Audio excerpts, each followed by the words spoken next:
Alright, I think I may have found a bug in Final Cut Pro 10.3.2 here. I'm just going to go ahead and play a little portion of this approval copy of a video that I received from one of my coworkers. And if we watch the next shot that's going to come up, it's a photograph. And just pay attention to the framing and the animation, just basically pushing in on this photograph. 42.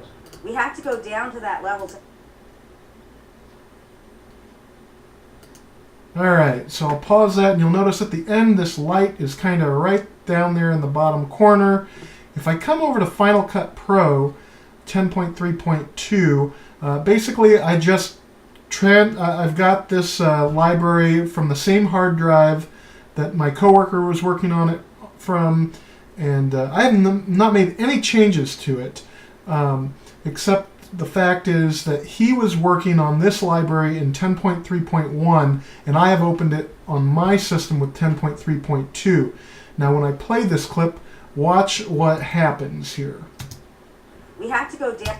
The statue on the left is cut off. This light down here is not even there. It's mimicking the same move, but it's not correct. So my first thought is to look at my inspector, and the spatial conform is set to fit. So if I go ahead and change that to none, you'll see that nothing's happening. If we look at the information here on this, it's a 5184. I mean, that's a pretty big photograph. If I come up into my library here and I select the project here, this is -02, you'll see this is just 2160 here. So when we come back here and we change the spatial conform to none, it should have done something. And also if I chose fit, it should have changed something, but it's not changing anything. I just want to make sure I have that selected, none, and fit and fill. It doesn't change a darn thing. So here's what's interesting. If I go ahead and hit Shift F to reveal that clip in the browser, and then I mark it in and out on that clip in the timeline, and I connect the same clip. If I come in here and select that clip and copy it, and then I paste attributes, and then I'll just go ahead and copy this, and I'm just going to shut this clip off. Now we should see the animation is correct, or at least more correct.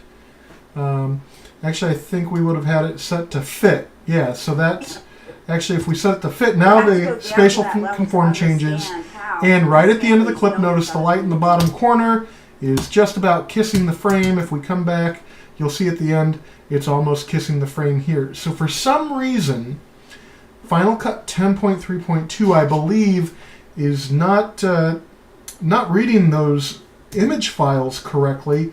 And if we come back in here, that's just a basic JPEG, or maybe that's a DNG. Here, let's just go out to the, yeah, that's a JPEG file. So I'm not sure why it's doing that, but I think that may be a bug in Final Cut 10.3.2. Like I said, this library was originally created, and this program was edited with 10.3.1. They handed the drive off to me. I opened it in 10.3.2, and that issue with the image not coming through the way that it's supposed to occurred. So hopefully we can get this fixed. Thanks.